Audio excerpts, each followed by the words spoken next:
آج کی کہانی خالد دسترخوان۔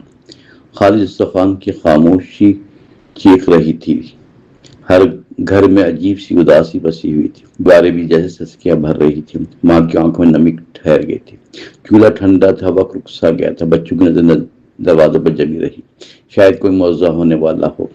آج چھوٹا بیٹا آہستہ ماں سے پوچھا بیٹھا، آج بھی ہم روٹی کے بغیر سوئیں گے؟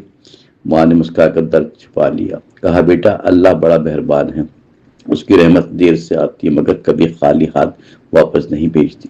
یہ کہہ کر اندر ہی اندر ٹوٹ گئی۔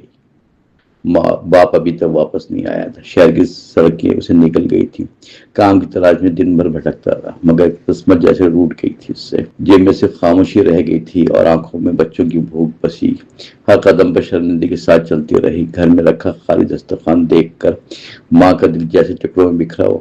اس نے پرانا برتن اٹھا کر رکھا جیسے کچھ پکانے کا بہانہ ہو، شاید بچوں کی امید کی ایک کرم ملی، بھوک سے لڑنے کا حوصلہ باقی رہا۔ خاموشی میں بھی ایک دعا چلتی رہی، رات گہری ہوئی مگر نیند نہ آئی، بھوک کی چبھن نے سب کو جگا رکھا۔ چھوٹی بیٹی ماں سے لپٹ کر بولی، امی مجھے بہت زور کی بھوک لگی ہے۔ ماں نے اسے سینے سے لگا لیا، آنسو چپکے سے گرنے لگے مگر اس نے بیٹی کو سونے کا کہا۔ دروازے پر اچانک دستک سنائی دی، یہ سب کی سانس جیسے رک گئی۔ باپ تھکا ہارا دروازے پر کھڑا تھا، ہاتھ میں چھوٹا سا تھیلا تھا، آنکھوں میں شرمندگی اور امید ملی۔ ماں نے جلدی سے دروازہ کھولا، بچوں کی آنکھوں میں چمک لوٹ آئی۔ تھیلے میں چند روٹیاں دال تھی مگر وہ ان کے لیے خزانہ بنی۔ بچوں نے خوشی سے تالیاں بجائیں، ماں نے شکر ادا کیا خاموشی سے۔ باپ نے نظریں جھکا کر بیٹھ گیا، اس کے دل میں کئی طوفان چل رہے تھے مگر بچوں کی خوشی سب پر بھاری تھی۔ خالد دسترخوان اب سجا ہوا تھا مگر آنکھوں میں آنسو ابھی باقی تھے۔